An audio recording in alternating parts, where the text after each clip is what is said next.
Republican Party, Mr. Robert Greer.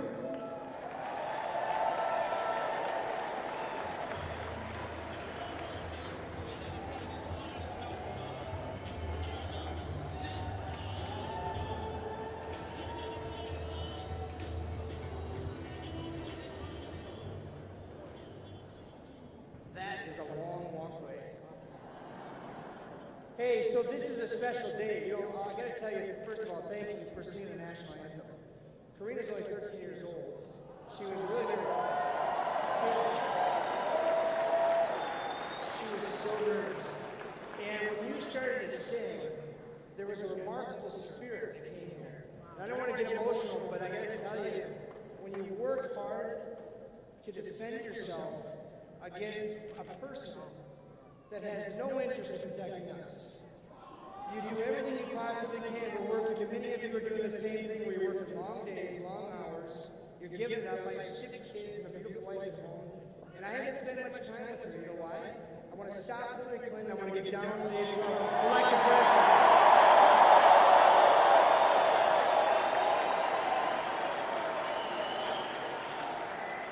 And when you were singing, it's that boost of energy everybody needs. You know, you saw what happened with the emails. This, we're happy the FBI is reopening this. I mean, what more evidence do we need to show the rest of America that Hillary Clinton is only in it for herself and that she is a criminal?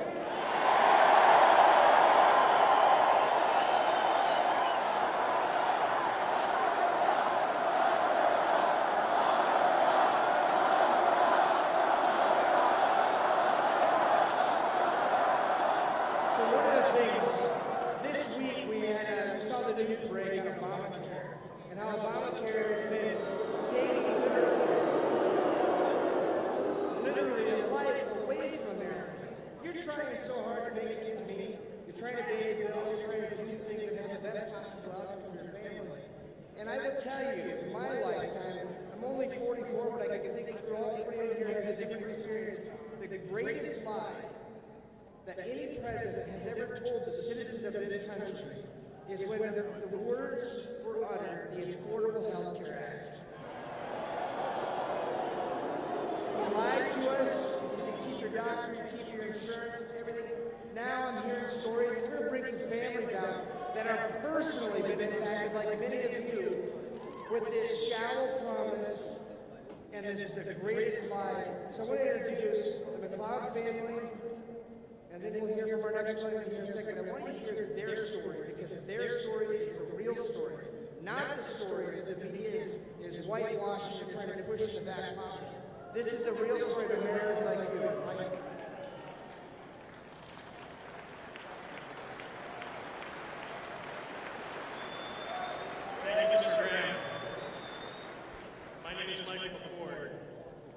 When I received a phone call last night to come here and speak today, I jumped at the chance. First, I want to tell you a little bit about myself. I moved here from Pennsylvania 11 years ago because Arizona was growing and booming at the time. I was a paramedic. I turned into a teacher when I moved here to Arizona. Then I turned into an executive director of a charter school in the East Valley with a staff of teachers underneath me. My new role is going to be as the Pinal County Treasurer. But my great-grandparents came to this country for the American dream. They wanted a better life for their children, their grandchildren, their grandchildren's children, and what we've been fed is the American lie. We were promised by Obamacare more people insured, a lie. We were promised lower costs, a lie. We were promised no debt, a lie. We were promised Obamacare would be affordable, the biggest lie of them all. My rates have effectively doubled because of Obamacare. I'm sure many of you out there are suffering from the same thing. Let's talk about it in real numbers, because I'm the new elect treasurer of Pinal County, and I have employees that have to suffer.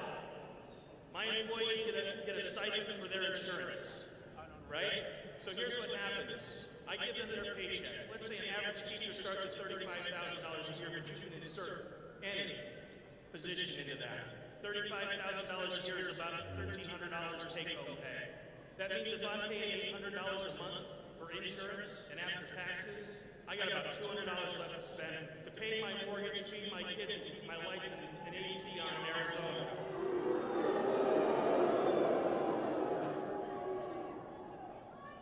This will cripple small businesses and large businesses alike because they're going to pass it on to you and I, the consumer. Leadership takes responsibility even when it fails.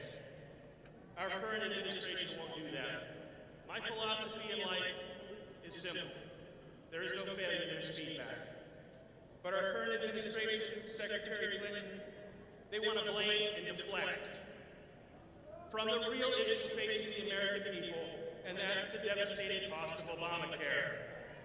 I can tell you that as a parent, I did not want my child growing up in the world of Hillary Clinton. In a system of lying, cheating, and deceiving. I was taught as a small child that hard work and dedication is how you get ahead, not government handouts. And that is why, on November the 8th, we must elect Donald J. Trump as our next president of the United States.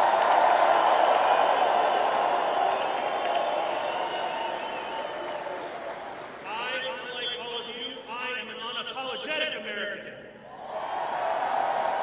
Let's make America great again. Thank you.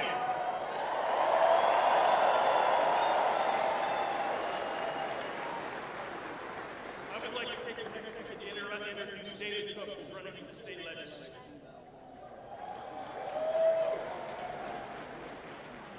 I'm happy to be here with my wife Diana, my son David Lee Jr., and my daughter Maria. And the story I'm here to tell you today is about the abomination of Obamacare. Farmers and ranchers, we are small business people, and we work hard for the state of Arizona. What is good for the state of Arizona is going to be good for the United States of America. I promise you that right now.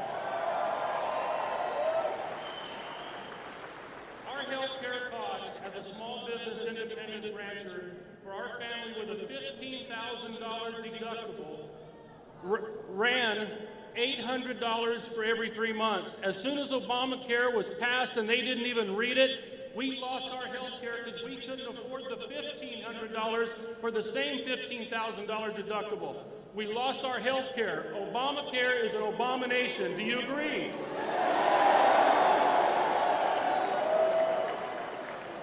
As a father, I have taught my kids all their life, if you tell the truth, you never have to remember a story. We need someone that knows the truth in the White House, and we need them elected on November the 8th. God bless you all, and thank you for being here. Thank you.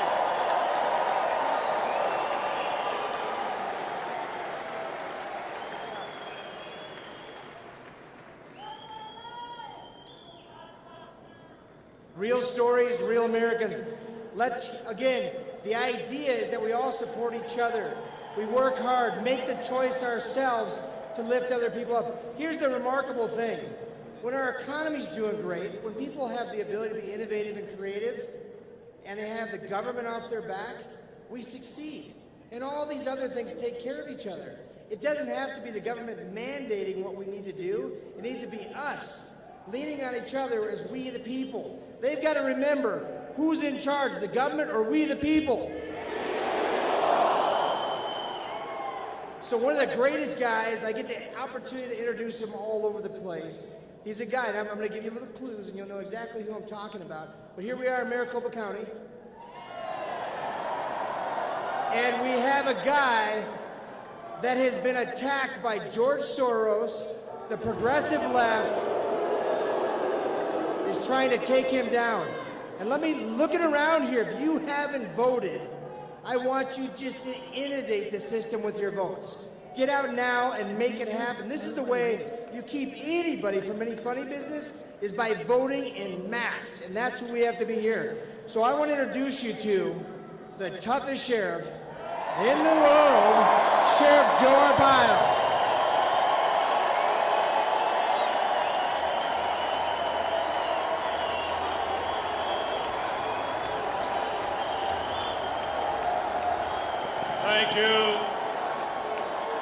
Thank you, thank you.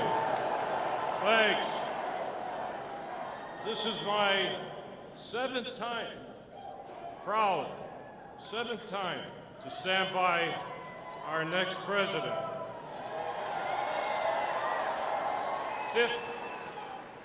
15 months ago, here in Phoenix, I stood by Donald Trump, and I stand by him to the end.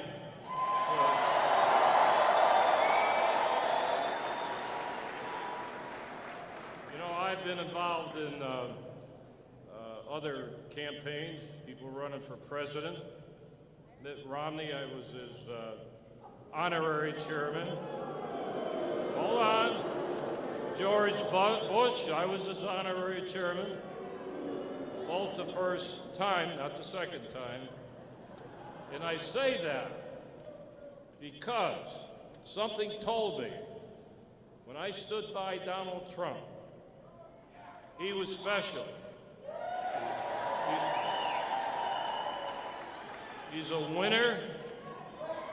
He has a great vision, or maybe should I say common sense also, which is very important. And I'll never forget when I first introduced him, I said a couple of things. We were born on the same day, not the same year, but Flag Day, June 14.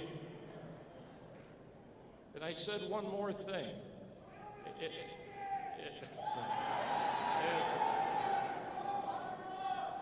I said one more thing that stands in my mind. Now, you are all standing, so I can't say got a standing ovation, but I sure got the cheers when I said there is a silent majority out there, and that was 16 months ago. So think of that. And a lot of people are going to be shocked at the silent majority. Believe me.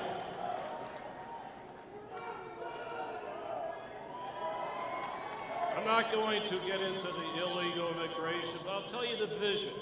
He had a vision on the illegal immigration problem, the drug problem, the terrorism problem.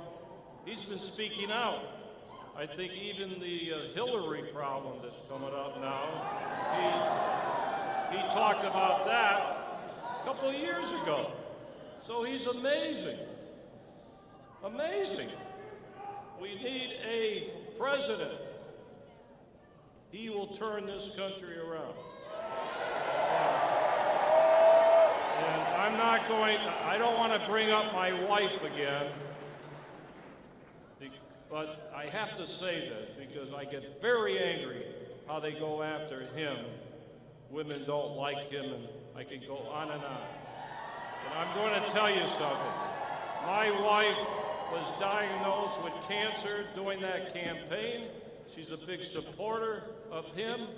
I told him, he picked up that phone 5 straight times. He comes here, he calls my wife. He didn't have to hook me. I was hooked from day one.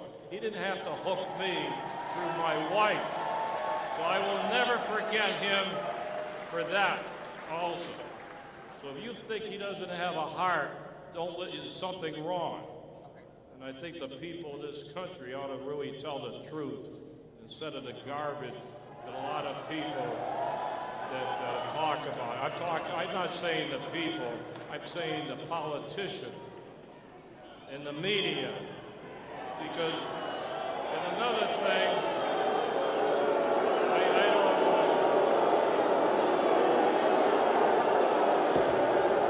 now wait a minute. I love the media. Now you ruined me. I got 10 more days to go. What, you got George Soros, that guy? He's going after Donald Trump. He's a big, big supporter of Hillary